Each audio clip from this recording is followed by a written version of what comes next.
ये माँ और बच्चे दोनों के सैंपल है, डीएनए टेस्ट करवाना था। ओके, ठीक है। रिलेशनशिप स्टेटस ना? जी हाँ, चेक करना है कि इस बच्चे की माँ यही है ना। 2-3 दिन लगेंगे मैडम। पहले सैंपल प्रोसेस होंगे, उसके बाद रिपोर्ट बनेगी और रिपोर्ट तैयार होने के बाद ही हम आपको बताएंगे। थोड़ा जल्दी नहीं कर सकते क्या? मैम, डीएनए टेस्टिंग में टाइम लगता है और डीएनए रिपोर्ट फौरन रेडी नहीं होती। ठीक है, लेकिन जितना जल्दी हो सके प्लीज मुझे बता देना, क्योंकि ये मेरे लिए बहुत इंपॉर्टेंट है। Yes ma'am. आप ये फॉर्म भरिए।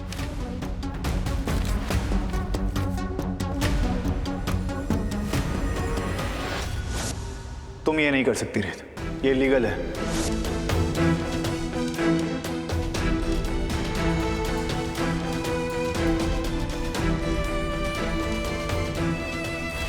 ये लीजिए। Yes ma'am. ये है मैम आपकी रिसीट।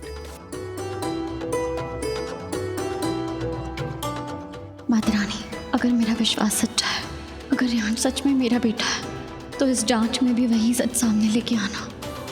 बस एक बार सच मेरे साथ खड़ा हो जाए, उसके बाद मैं किसी से नहीं डरूंगी।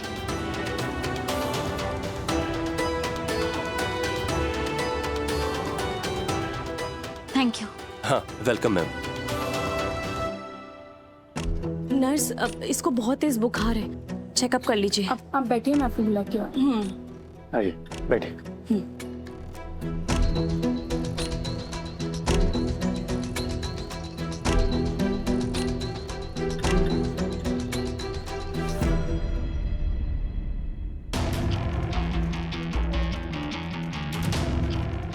ये प्याज से रियांश का शरीर गर्म करने वाला आइडिया बहुत अच्छा था शालिनी जी का। मैं तो आपसे मना कर रही थी आने के लिए राघव जी, लेकिन सच कहूँ ना, जब भी मैं रियांश को लेकर यहाँ हॉस्पिटल आती हूँ ना और आप साथ होते हैं, उससे मेरी हिम्मत और भी ज़्यादा बढ़ जाती। कल रात जो कुछ भी मेरे और रिजी के बीच हुआ ना, उसके बाद तो मैंने 100 बार सोचा कि मैं आपसे मदद मांगूँ या नहीं, लेकिन मैं भी क्या करूँ, कुछ समझ ही नहीं आता है। नाराज़गी भी आपसे है और सहारा भी आपका ही मिलता है, लेकिन ट्रस्ट मी, ये सब मैं ज़्यादा दिन नहीं चलने दूंगी। बहुत जल्दी मैं ये परेशानी दूर कर दूंगी। मैं नहीं चाहती कि मैं और रियांश किसी के भी ऊपर बोझ बने। फीवर अभी भी है कैसे? देखो मेंदिया, तुम्हें मेरे साथ फॉर्मल बिहेव करने की जरूरत नहीं है। मैं रियांश के लिए कुछ अच्छा करता हूँ तो कुछ मुझे भी मिलता है। रही बात रेत की, तो हाँ, बात थोड़ी आगे बढ़ गई और जो कुछ भी हुआ उसका हमें बहुत अफसोस है, लेकिन रेत बुरी इंसान नहीं है। उसका दर्द उससे कई बार वो चीजें करवाता है जो उसे नहीं करनी चाहिए।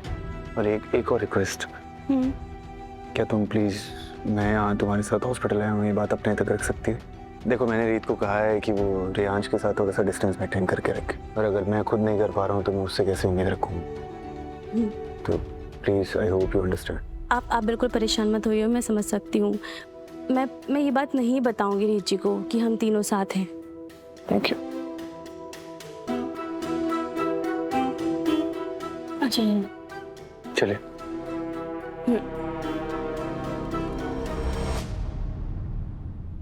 अरे रिजी, आप कैसे हैं?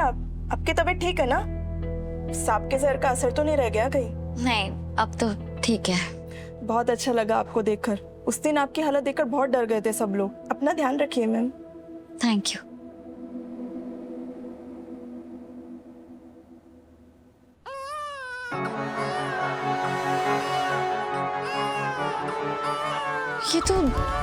ये तो रियांश की रोने की आवाज है ना।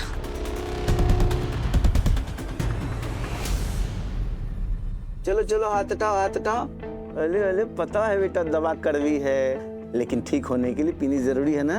चलो चलो, अब मुंह खोलो, मुंह खोलो। रियांश मेरा बच्चा, दवाई कड़वी लग रही है।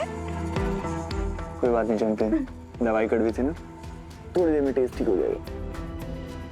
आप लोग घबराइए मत, छोटे बच्चों के साथ अक्सर ऐसा हो जाता है। बस इसके बुखार पे नजर रखिए। शाम तक यदि बुखार कम नहीं हो या बुखार बढ़ जाए तो प्लीज इसे दोबारा यहाँ ले आइए चेकअप के लिए।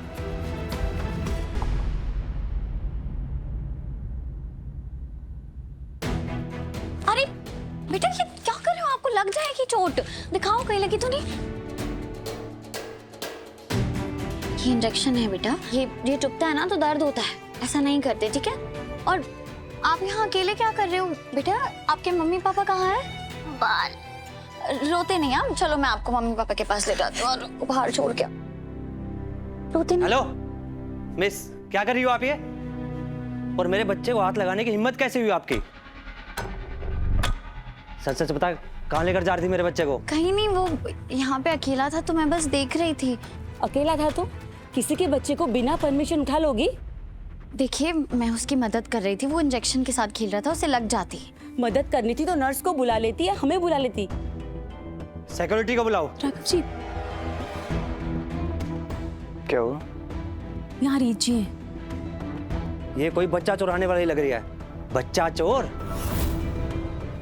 रीत यहाँ क्या कर रहे हैं? बच्चा चुराने वाली? आप ऐसा क्यों बोल रहे हैं? हाँ, आजकल इसी तरह बच्चा चुराते हैं। पहले प्यार से, फिर गोद में उठाते हैं और फिर जैसे ही मौका मिला बच्चे को लेकर भाग जाते हैं। मैं आपका बच्चा नहीं चुरा रही थी, बल्कि मैं तो खुद एक। बच्चे को छूने से पहले उसकी इजाजत लेनी चाहिए। I'm sorry, मैं बस उसकी मदद कर रही थी। नहीं चाहिए तुम्हारी सॉरी। इतने छोटे बच्चे कितने नाजुक होते हैं पता है तुम्हें? हॉस्पिटल में कौन किस बीमारी से आता है किसी को कुछ पता नहीं होता है। अगर तुम्हारे वजह से मेरे बच्चे को कुछ हो जाता तो, अगर तुम माँ होती ना तो तुम्हें समझ पड़ता बच्चों की कितनी केयर करनी होती है।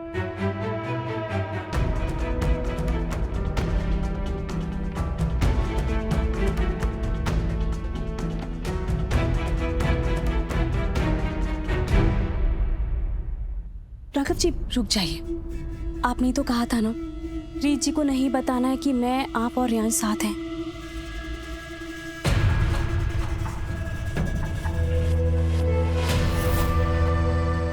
पता नहीं रीत जी को क्या हो गया है, अब वो बच्चा भी उठाने लग गई।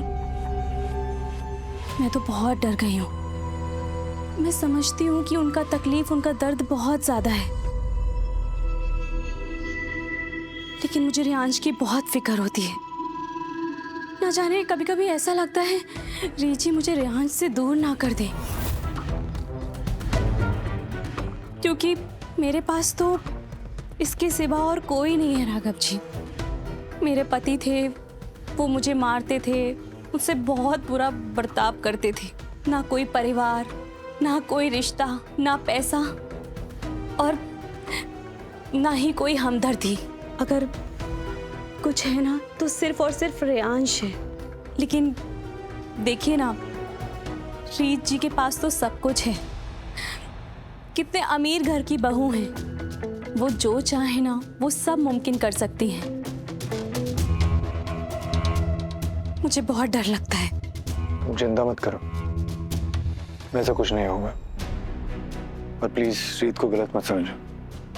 मैं जानता हूँ किसी के बच्चे को नुकसान नहीं पहुंचा सकती, और जब तक मैं हूं रियांश को कोई तुमसे दूर नहीं करेगा।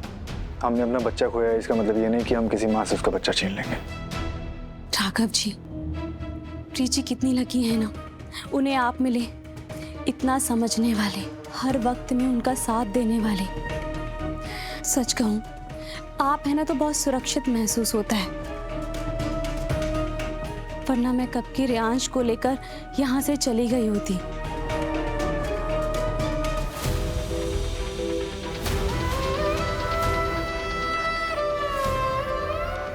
क्या हालत बना ली तुमने अपनी रीत। मैं ऐसा क्या करूं जो तुम पहले जैसी नॉर्मल हो जाओ।